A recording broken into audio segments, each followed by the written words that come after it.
Gratitude unlocks the fullness of life. It turns what we have into enough and more. It turns denial into acceptance, chaos to order, confusion to clarity. Gratitude is the memory of the heart. Gratitude is a powerful catalyst for happiness. It's the spark that lights a fire of joy in your soul. The miracle of gratitude is that it shifts your perception to such an extent that it changes the world you see. Gratitude is not only the greatest of virtues, but the parent of all others. Gratitude is the most exquisite form of courtesy. Gratitude is the sign of noble souls. When you are grateful, fear disappears and abundance appears. Gratitude can transform common days into thanksgivings, turn routine jobs into joy, and change ordinary opportunities into blessings. We can only be said to be alive in those moments when our hearts are conscious of our treasures. If the only prayer you said in your whole life was, "Thank you," that would suffice. Being thankful is not always experienced as a natural state of existence. We must work at it, akin to a type of strength training for the heart. Gratitude is the root of joy.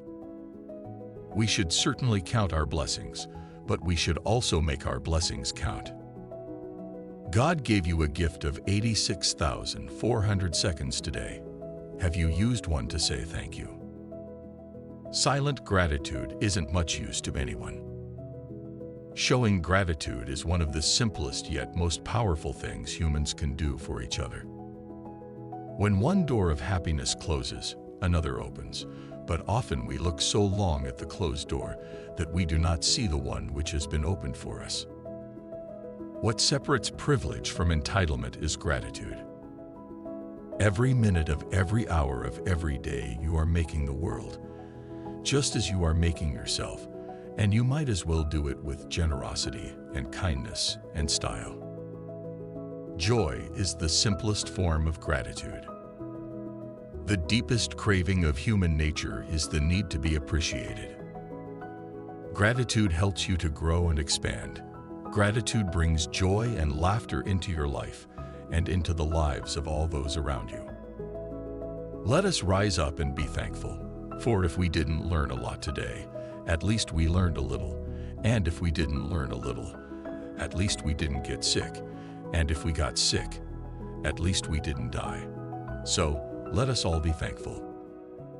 When I started counting my blessings, my whole life turned around. Gratitude makes sense of our past, brings peace for today, and creates a vision for tomorrow. You cannot do a kindness too soon because you never know how soon it will be too late. Nothing is more honorable than a grateful heart. I would maintain that thanks are the highest form of thought, and that gratitude is happiness doubled by wonder. Gratitude for the present moment and the fullness of life now is the true prosperity. Gratitude will shift you to a higher frequency, and you will attract much better things. Gratitude is the fairest blossom which springs from the soul. Be thankful for what you have. You'll end up having more. If you concentrate on what you don't have, you will never, ever have enough. We often take for granted the very things that most deserve our gratitude. The more grateful I am, the more beauty I see.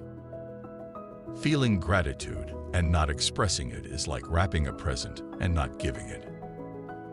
Today I choose to live with gratitude for the love that fills my heart, the peace that rests within my spirit, and the voice of hope that says all things are possible. When we give cheerfully and accept gratefully, everyone is blessed. Let us remember that, as much has been given us, much will be expected from us, and that true homage comes from the heart as well as from the lips, and shows itself in deeds.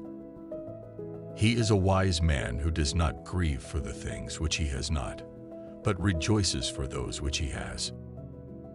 Gratitude is an antidote to negative emotions, a neutralizer of envy, hostility, worry, and irritation. It is savoring. It is not taking things for granted. It is present-oriented. Gratitude is when memory is stored in the heart and not in the mind.